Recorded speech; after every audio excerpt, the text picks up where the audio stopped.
Today we're going to be doing a breakdown of the new Five Nights at Freddy's 2 movie trailer. If you want to see my reaction to the trailer, go check out the live stream I did today at this timestamp. I can't show it here because of copyright, but I will leave it linked in the description below. Without further ado, let's break down this trailer frame by frame. Here we go. So the trailer opens with the poster we saw from the first movie that was featured in the first FNAF pizzeria. And I actually think this is the original FNAF pizzeria we saw in the first movie. As you can see, the poster and the glass on it is all broken. And as we know, at the end of the last movie, the pizzeria was completely destroyed by the end. We know because of the behind the scenes vlogs that Dawko, Ryan, Baz, and Razbowski did at the FNAF movie 2 set that the pizzerias are basically right next to each other. It's like a SpongeBob, Krusty Krab 1 and Krusty Krab 2 right next to each other. They are literally in the same parking lot. I don't know if they're going to showcase that in the movie and show that they're right next to each other, or they're just going to make it seem like they're far away. Not sure yet. So we're going to go back to that pizzeria, probably see the remnants of everything left behind after the end of the last movie. We then see this endoskeleton powering up. And if you recognize this endoskeleton, it's actually not the endoskeletons we saw from the first movie. These are the FNAF 2 endoskeletons. If you want a reference, here is the endoskeleton from the first movie. Notice how their jaws and their mouths are more rectangle shaped, and these ones are more rounded. These are the Endo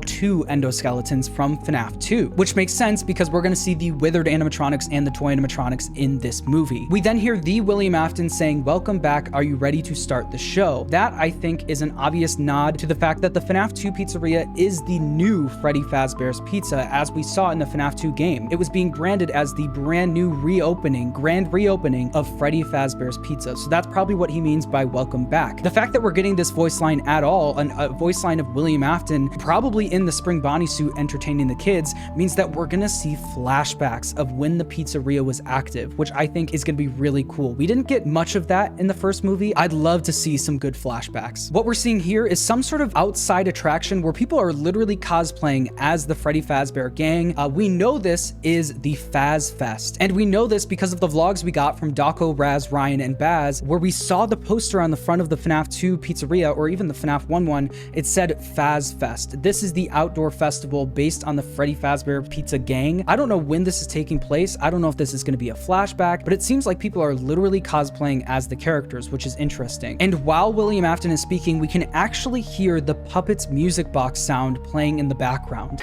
Are you ready to start the show? Then we get to this wheel, which looks like one of the things that you can play at this outside Faz Fest. We then hear William Afton say, "Count with me now." And for the next about 10 seconds, he's going to count down from 5, 4, 3, 2, 1. So that's what's happening audio-wise. Now, we see Abby pulling up on her bike to the FNAF 2 pizzeria. You can literally see the FNAF 2 sign in the reflection of the water, just like the first movie in the trailer with the reflection of the water. I can show that on screen right now. We get another shot of Abby looking up at the FNAF 2 pizzeria. It's almost implying that she's never been here before. Her face is looking kind of shocked, kind of bewildered. It's almost like if the pizzerias are right next to each other, like we saw in the behind the scenes vlogs, you feel like they would know it was there. They might do a little gag in the movie where they'll put the camera on the first pizzeria and then just pan over to the second one and say, "Oh, there's a second one." I don't know. But Abby looks a little bit shocked that this thing exists. So then we get this, which is probably the most important plot detail we get in this trailer. It's a note from Abby that says, "Gone to fix my friends." And then we see Josh Hutcherson read the note. And basically, this is a big thing for the movie because it's showing us what is going on. Why are we going back to this FNAF 2 pizzeria? Well, it's because Abby, probably on that Faz Talker thing that we saw, I think that's what it was called, that we saw in the Dawko teasers that he got for the charity stream, they're talking to Abby through that, saying, "Please come help us, come fix us." And what's funny is that it might not just be referring to the toy animatronics. It might not be the toy animatronics reaching out saying we're broken. I honestly think this plot point is Fazbear is using parts from the original animatronics and putting them into the toy animatronics, aka they're breaking the animatronics. So the souls in the animatronics that we saw in the first movie are being split up. Now I'm sure you've noticed the older models sitting in the back room. Those are from the previous location, and we just use them for parts now. Parts of them are being put into the toy animatronics, which is something that I talked about in my FNAF timeline video if you watch that. Obviously in the first movie, Abby calls the animatronics her friends. So when she says "gone to fix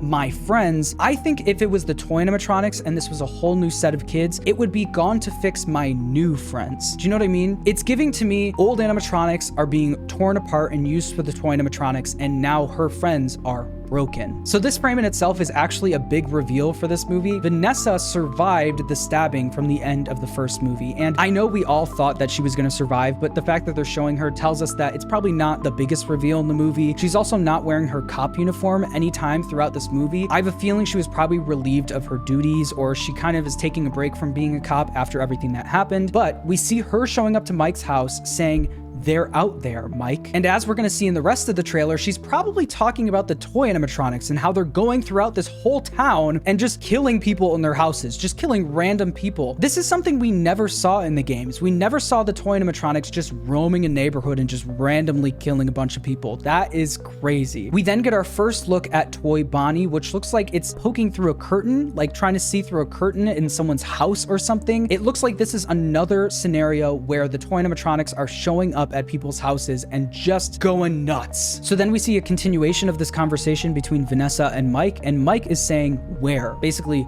where are the kids? Where are the animatronics? And then we see someone hitting the Showtime button, and it looks like, based on the hand right here, it looks like a man is hitting this button, which it easily could be Matthew Lillard, aka William Afton, hitting Showtime, but this is probably the Showtime button for the toy animatronics, which is gonna be really cool. And it's important to note that this is a different Showtime button from the first movie. The Showtime button in the first movie was on the wall. This one is on like a little controller-based thing. So then we hear Vanessa say, "They're everywhere." So basically, the premise of this movie, toy animatronics are all over the town, wreaking havoc on the town. Then we get this frame of what looks to be a teacher inside of a school who is about to be brutally killed by Toy Chica. We see Toy Chica's eyes slowly light up. We can see her beak showing. This is our first look at Toy Chica. And then this guy doesn't have the best day. Toy Chica literally grabs him from inside the closet and pulls him through. Imagine that being the last thing you see, Toy Chica. Oh my gosh. And then we see Toy Chica walking in some sort of back room. We see a speed limit sign right here, and it's literally just Toy Chica walking for about 2 seconds. If I had to guess, this is in the closet that we literally just saw. Maybe it's her walking into that closet. We then see this, Mangle literally breaking through someone's window, and Mangle looks insanely good. I don't know if this is CGI. I think the window is maybe CGI. I don't know. This is once again following up on that theme of the toy animatronics just going throughout this town and wreaking havoc. And the next thing we see is actually Mike and Abby and Vanessa freaking out, which means that this is probably in one of their houses. Mangle is attacking them, and they actually look terrified, which is an interesting thing to point out because Abby was never terrified of the animatronics. Not until the animatronics literally tried like putting her inside of that one Springlock suit and killing her. She wasn't terrified of them. She saw them as her friends. So the fact that these animatronics are scaring Abby so much is an interesting detail and makes me think the way the toy animatronics are behaving is more of an AI thing and less of a vengeful spirits type thing. The spirits of the kids want revenge on everyone. It seems like this is some sort of crazy military class AI that has gone rogue. And I think parts of the kids' souls from the first movie are attached in those toy animatronics and are just being dragged around and are witnessing all of this chaos and can't do anything about it. So then we get this shot of Toy Chica lifting up a garage door to get inside the garage. This is once again showing the toy animatronics wreaking havoc on some neighborhood. The poor housing prices are gonna go down in this place, I'm telling you right now. And then we see Toy Bonnie actually holding some sort of sharp object. It looks like almost like a crocheting needle or a sewing needle, and Toy Bonnie is about to stab someone. Toy Bonnie is about to stab someone with a crochet needle. And it looks like the people that Toy Bonnie is about to stab is this wonderful old couple that we've never seen before, which seems to be just a random old couple that is featured in this movie. I have no idea. These people could be important. They could not be important. I think we literally see the shadow of Toy Bonnie's head on the wall here. Do you see that right here? So it looks like this is the very next clip. We then see this interesting shot, and I actually think this is a dream shot. I think this is a dream sequence, and I'll tell you why. We see the doors open, and they're all shaking. It's almost like William Afton back there, obviously that's William Afton, opened the doors with his mind, and they're all shaking at the same time, which makes me think that this is some sort of dream sequence, probably by Vanessa. Then we get this shot of Vanessa pulling up her gun. We then see Balloon Boy. A real life Balloon Boy is sitting somewhere in some warehouse right now. I'm not kidding. There is a real Balloon Boy in real life right now. As you can see, his eyes slowly start turning on. It's almost like he's a projector, like he's gonna start playing a movie movie or something with his eyes. This is in one of the FNAF pizzerias. As you can see, there's a checkerboard wall right here. You can see some TVs right here in the bottom left and some posters on the wall up here. I wonder if Balloon Boy is gonna do anything because his jaw doesn't really move. All he can really do is use his hands. I wonder how Balloon Boy is gonna kill someone.